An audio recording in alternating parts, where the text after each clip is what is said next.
Hoy, en nuestro programa especial, hablaremos de conciencia sobre el inframundo. La cultura olmeca es una de las sociedades más antiguas de Mesoamérica, una cultura de gran complejidad por su cosmovisión y organización política. Los olmecas fueron grandes artistas, guerreros y comerciantes, y además crearon un sistema de escritura y calendarios que luego fueron perfeccionados por otras culturas en la región. La escultura y el relieve fueron las manifestaciones artísticas olmecas más destacadas, caracterizadas por figuras colosales con formas humanas, de animales y representaciones de su entorno. Un ejemplo de ella es el Monumento 9 de Chalcatzingo, conocido también como el Portal del Inframundo. Y para conocer más sobre esta pieza y su historia, nos acompaña la doctora María Lourdes Bejarano Almada, profesora e investigadora del Centro de Investigación y Docencia Humanidades del Estado de Morelos, México.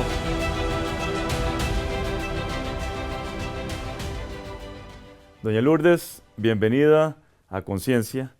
Le agradezco muchísimo que su apretada agenda de visita en nuestro país, usted haya sacado este tiempito para este interesante programa. Le agradezco mucho su invitación y le agradezco al público. Muchas gracias. No, los agradecidos somos nosotros. Usted trabaja en dos líneas de investigación cuyos conceptos no conocemos. Etnohistoria y iconografía, que eso tiene que ver con escritura mesoamericana. Coméntenos qué significan estos dos conceptos en su formación, doña Lourdes. Bueno, yo trabajo desde hace 30 años en lo que es imagen en documentos indígenas mesoamericanos.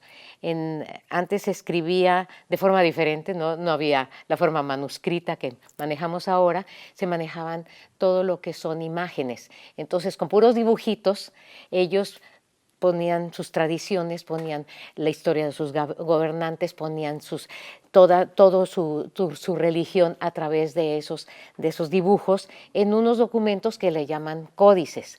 Esos códices son documentos que son de alrededor del 1200 en adelante hasta finales del siglo XVIII tenemos ese tipo de códices, o sea, tenemos prehispánicos y coloniales, y yo me dedico a estudiar esa escritura.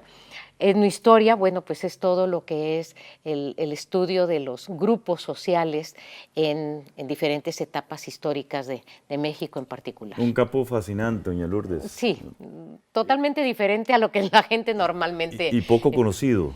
Sí, aquí es poco conocido porque pues aquí no hay, bueno, se supone que no hay códices, que aunque yo ya les he comentado que aquí en Costa Rica debió de haber existido códices porque tenemos el antecedente de que cuando llegó un fraile a las costas de lo que ahora es la frontera entre Nicaragua y Costa Rica, le enseñó una Biblia a un indígena. Y entonces a la hora que la vio el indígena le dijo, ustedes también tienen escritura. Entonces sí hay el antecedente de que aquí había ese tipo de escritura. Pero pues no se ha profundizado mucho en el tema, pero ahí está. Qué interesante. Hablemos del famoso Portal del Inframundo. Así es. Una pieza que allá en los finales de los 50 fue vendida a una persona y extraída ilegalmente de México. Yo me hago la pregunta, doña Lourdes, ¿cómo ocurrió esto cuando estamos pensando que es una pieza grande y que pesa 1 tonelada? Coméntenos toda esa historia que me fascina. Es una pieza extraordinaria que acaba de regresar a México, afortunadamente. Mide 1,80 por 1,50. Es enorme. ¿Cómo la sacaron? Bueno, en el expediente que se abrió en su momento, en los años 60, en los 50, 60 es que desaparece la pieza. Se supone, por lo que han dicho los ancianos que se acuerdan, que en la noche llegó una camioneta blanca, amarraron la pieza, la arrastraron hasta donde está el juego de pelota en esa zona arqueológica y allí con una sierra lo cortaron en 25 partes. Entonces lo sacaron como cascajo, como piedras, como para construcción, lo sacaron del país así y durante 60 años estuvo desaparecida la pieza. Es increíble, pero así fue. hay todo un estudio detectivesco para dar con la pieza, que es la que nos acaba de regresar.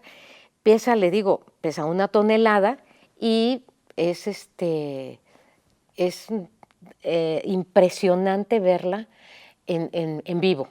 Me decía una persona, si a mí me asusta, a ellos, a los indígenas, los ha de haber asustado más, porque es muy, muy fuerte la imagen. Es un jaguar, pero es muy fuerte la imagen de la pieza. Entonces, era una sola pieza. Era una sola pieza, la partieron en 25 partes. Y la partes. partieron en 25. ¡Qué crimen! Eso es un crimen. Es un crimen. La saca, no sabemos quién la sacó, no se sabe exactamente quién la sacó del país. Probablemente la persona que la sacó ya está muerta, porque pues ya pasaron 60 años, 20 que tuviera, pues ya el señor debería de tener ahorita alrededor de 80 años. A lo mejor ya está muerto, pero sacan estas piezas y ahora que la regresaron, incluso nos comentaban en el Museo de Cuernavaca, nos comentaban que las piezas, todavía regresaba una bolsa con más piedras. Dijeron, ahí sobraron estas. ¿Cómo estaba integrado? Quién sabe. Pero pues así está la situación. Eso fue en los 50s, que se extrajo ilegalmente. Pero en los 60s se encontró esta pieza que estaba siendo expuesta en un museo metropolitano de New York. La pregunta que le tengo, doña Lourdes, es ¿por qué en ese momento no se hizo el reclamo de esa pieza? No, sí se hizo el reclamo. Inmediatamente. Sí hizo un reclamo internacional cuando se dieron cuenta alrededor de los 60s. Se dan cuenta, se hace el reclamo, pero hasta 1972 es que surge la ley de patrimonio de protección de este tipo de piezas. Entonces, cuando extraen la pieza, no había una legislación como tal para protegerla. Ese es uno de los problemas que llevó tanto tiempo para que se pudiera recuperar, porque no había un sustento legal que hiciera que nos regresaran la pieza. ¿Quién era el dueño en ese momento de la exposición? El dueño de la pieza originalmente pues es la comunidad. Es una comunidad que se llama Chalcatzingo, que está en el estado de Morelos. El estado de Morelos colinda con la Ciudad de México y es un estado pequeño, pero está al este del estado, está retirado de la capital del estado. Entonces, pues cuando se la llevaron, pues prácticamente estaba en pañales la arqueología, claro. Y no era tan importante en ese momento determinar cómo se sacaba la pieza. Vamos a hacer una primera pausa y ya regresamos con todas y todos ustedes. La pieza perteneciente a la cultura olmeca data del periodo preclásico medio, por lo que se estima tiene más de 2.500 años de antigüedad.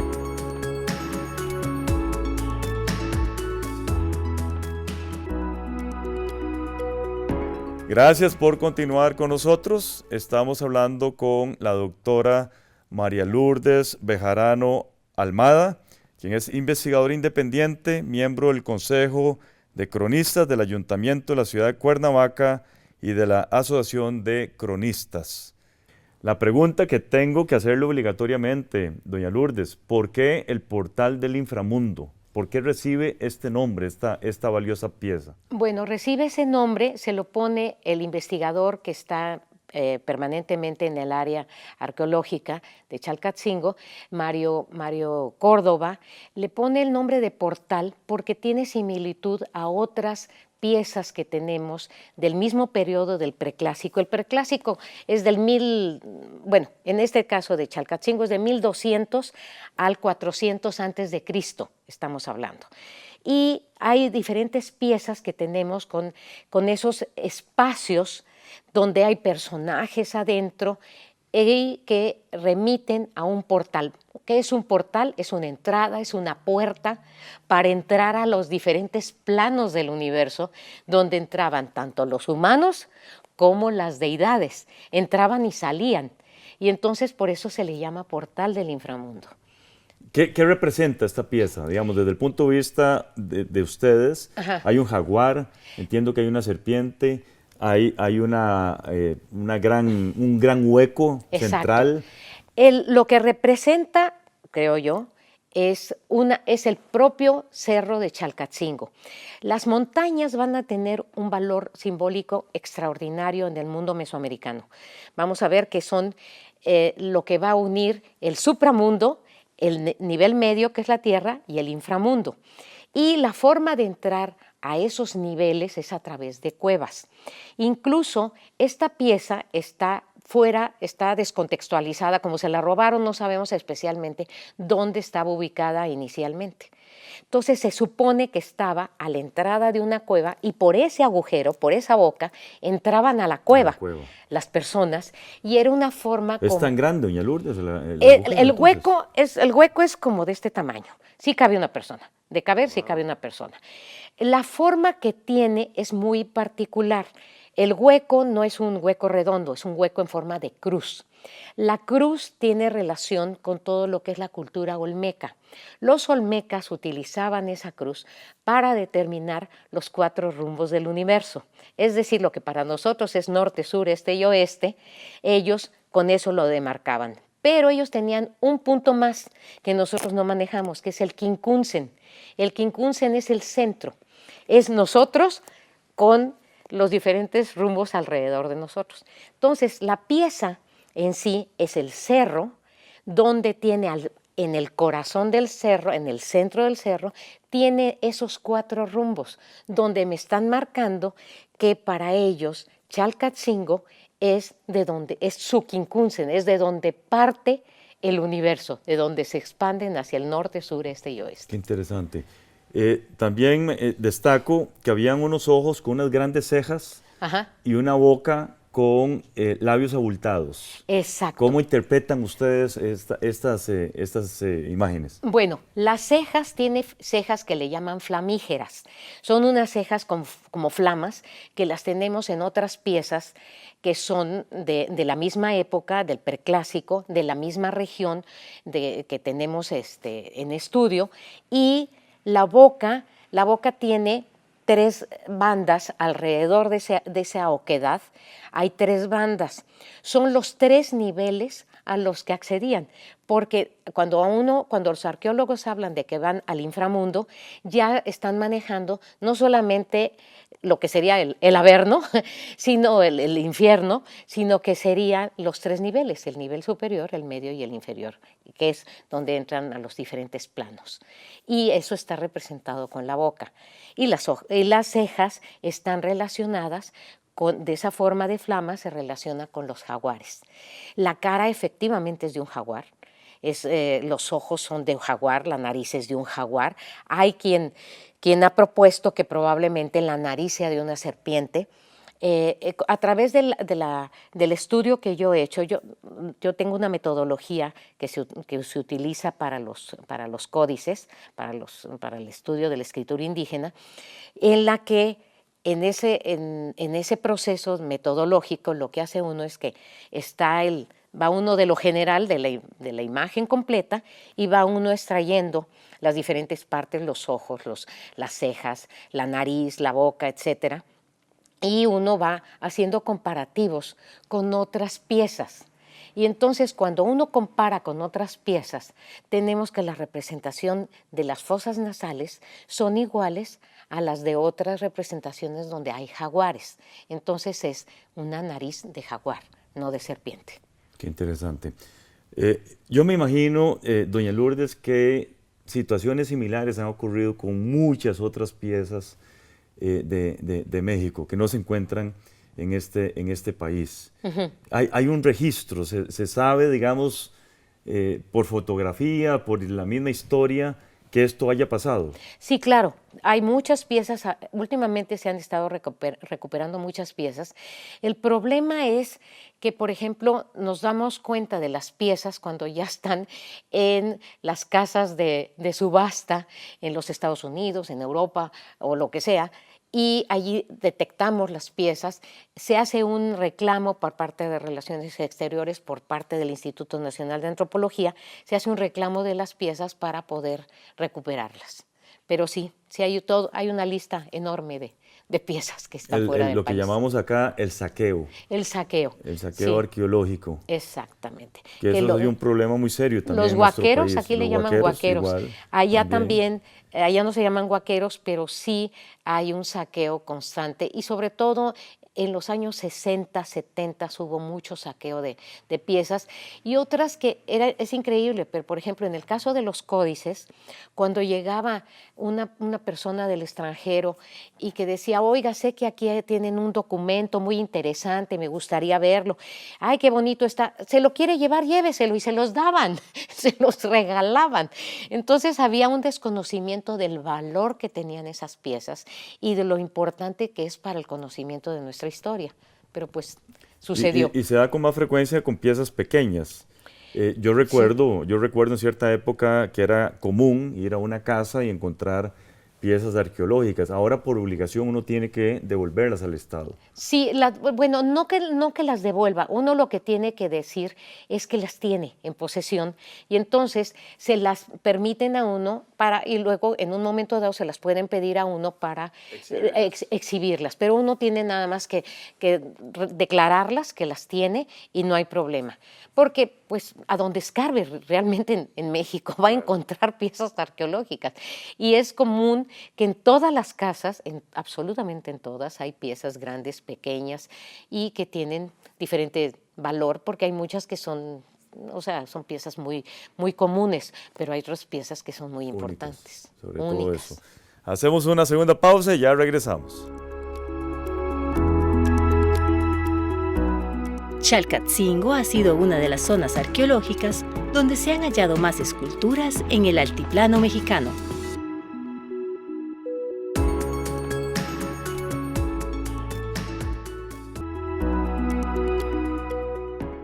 Gracias por continuar aquí en Conciencia.